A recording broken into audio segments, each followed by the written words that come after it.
Well, hi, welcome back to another Fun with RRV, and I sound like a pirate, RRV. Maybe I need to change the name of that. Anyway, today we're going to be installing a porch light, or, oh gosh, they call it different things, patio light or awning light or something like that. There are good reasons to have a light outside of your RV, several reasons in fact. One is it's nice to have light there when that step and things are going on, or if you're sitting out on a nice night and having some something to eat or drink out there and watching the surf or the trees or the animals or whatever. It's kind of nice to have a light out there. And it's also good for protection, because we know that a light tends to affect the heart that has larceny or nefarious intentions. People don't like going into the light, so it kind of helps to protect your space around your RV. And last but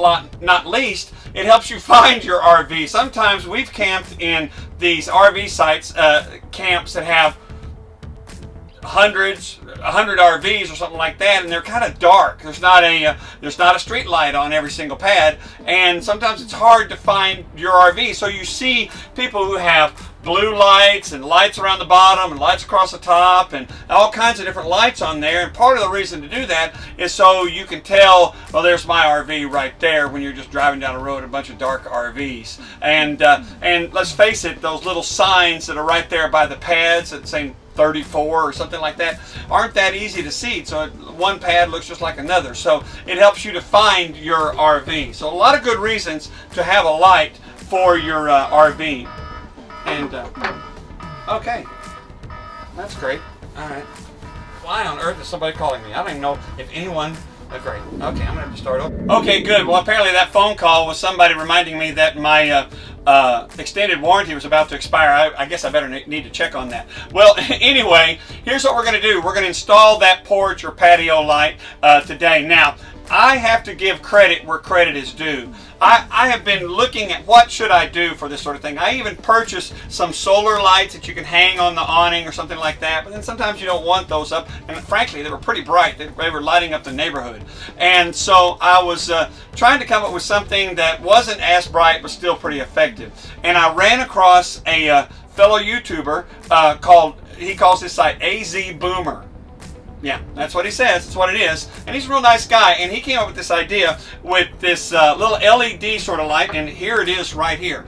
And he was so nice to not only talk about how he installed it or something like that, but he gave the information on where to get it on Amazon and all that kind of stuff, and I'll kind of do that too. But I'll also give credit where credit's due and put a link down in the bottom to his site. And he did a great job of putting this in and describing it. And you might want to go there, because he and I are going to use kind of different methods of putting this in, even though we're putting it in the same place for the same use and on the same kind of trailer.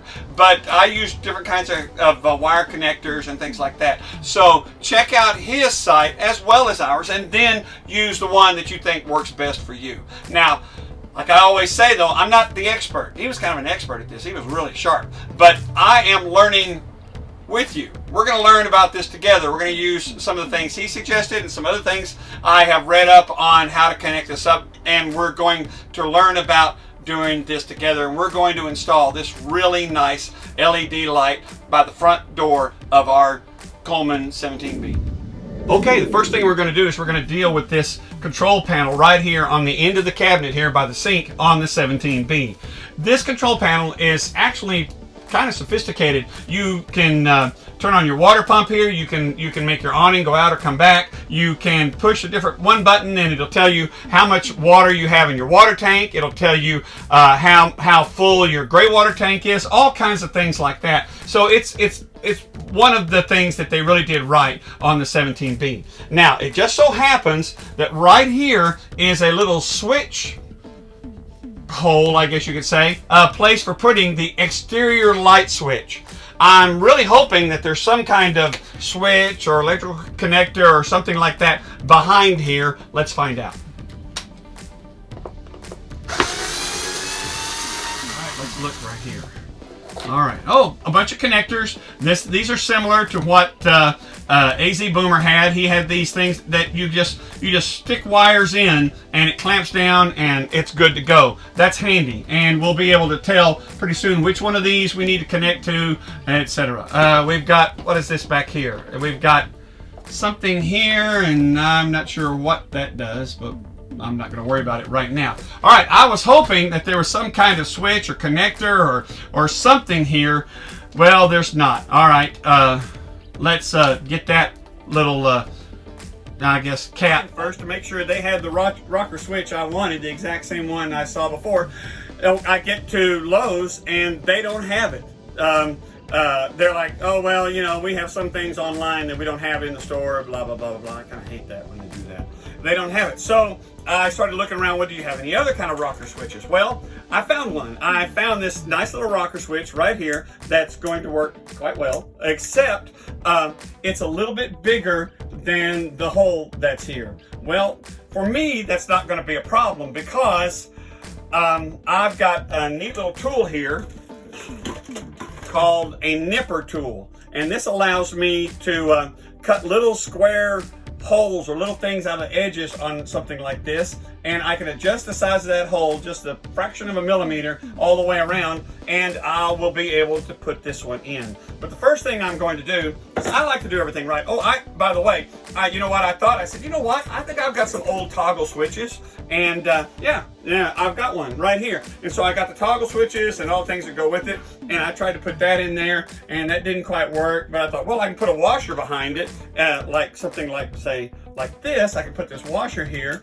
and that would kind of work, and it would kind of work, and it would look terrible. And I don't like to do that. I like for things to look like this is the way the factory made them, rather than something I just stuck on there. Well, I thought, you know what? I'll take some flat black paint.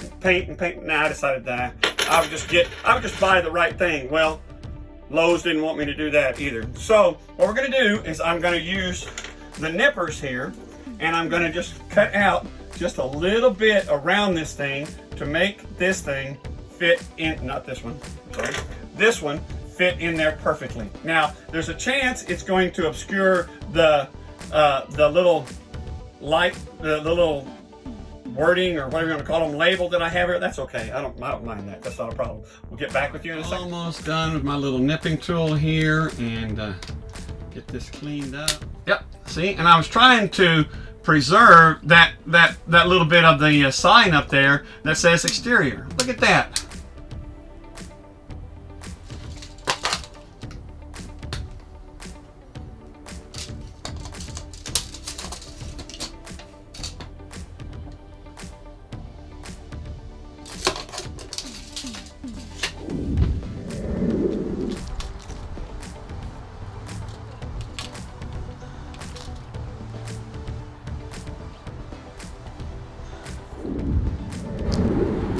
Okay, I measured from the edge of the door here to the wall where that control panel is mounted, and then I measured from the door to the wall inside the cabinet, which kind of showed me the dimensions for the inside of that compartment where all the wires are. And that was about 10 inches to 16 inches. So now I'll take this thing and I will put it right there between my marks. All right, just like I feared, and the same thing that happened to AZ Boomer. This light fixture comes with these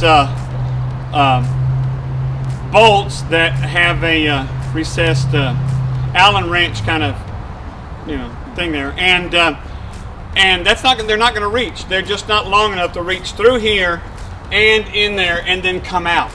And so what he had to do, and probably what I'm going to have to do as well, is use some type of molly bolts in order to hold this up there.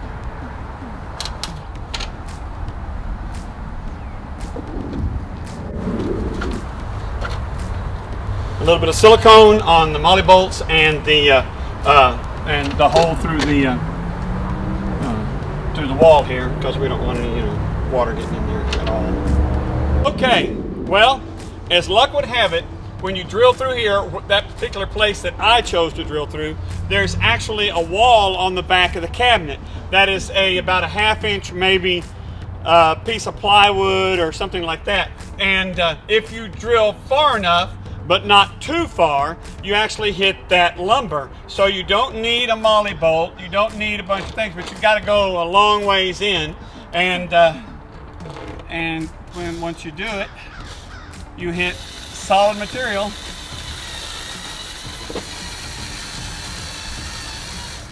And you're there. So that's how that got mounted on this one this time. If I had gone a little bit higher or a little bit lower or something like that, it might have been completely different. Okay, theoretically, all we have to do at this point is connect red wire to red wire, black wire to black wire, or black wire to white wire, whatever, however it works, and then put that switch in between the two so we can interrupt that flow. Now, these being LEDs that we're putting on here, they aren't going to work like regular incandescents. The electricity has to flow one particular direction through LEDs, because after all, LED, the D stands for diode, and diode is a type of connection that allows electricity to only travel one direction through it. So we got to make sure we hook it up with the polarity correct. But other than that, this shouldn't be too difficult. I had a little bit more difficulty than AZ Boomer did.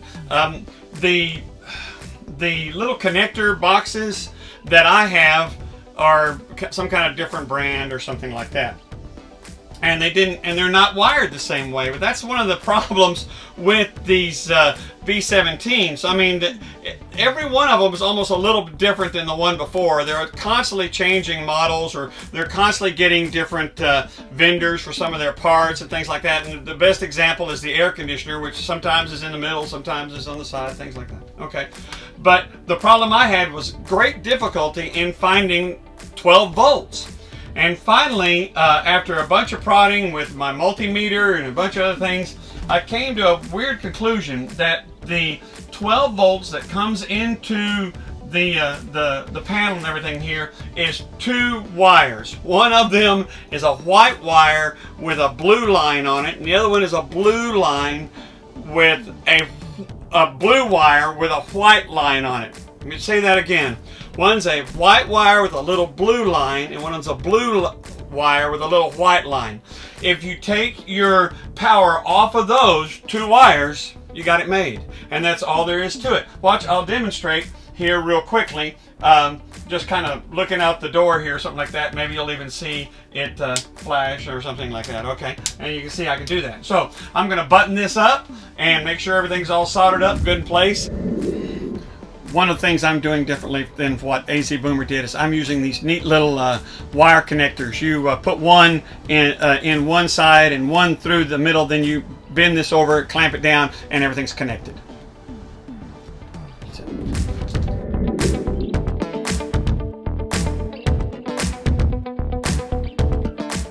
Okay, there you go. It's just that easy. Yeah, we ran into a couple little problems. We had that white wire with the blue line and the blue wire with the white line, but once you found those two, or once we found those two 12-volt wires, it gets pretty easy after that.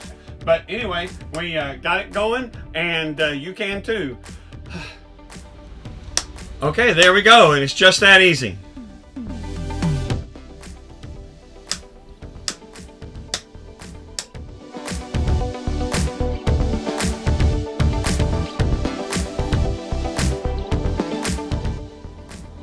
One more little tip before I sign off here. You may have noticed that we're doing this in the dark at the end here. We picked one of the prettiest days we've had all year. It was 85 degrees, the sun was incredibly bright, and we were trying to do this. And two things happened. We got hot standing out here working. I had a black shirt on, sun was coming right in the door, and I started getting pretty hot, so I wanted to let things cool off a little bit. The other thing was, every time I experiment to see, okay, do I have it right, I'd have to stick my head out the door here, and the sun was right on that LED. I couldn't tell, no matter how I tried to cover it or something. The sun happens to be about, what, 1,000,000 times brighter than that little LED, and it was really hard to tell. So we took a break, went and got a couple of hamburgers, came back and finished this at night so we can see the light actually turning off and on outside. And we were thrilled to see that. So there we go. That's it. Now the next one we're going to do will be a kind of a special one. We're going to install those scissor jacks, so on the front. So try not to miss it. That easy. And hey, don't forget to click that like button and subscribe. We really appreciate the heck out of that. Just like that. That's how it works.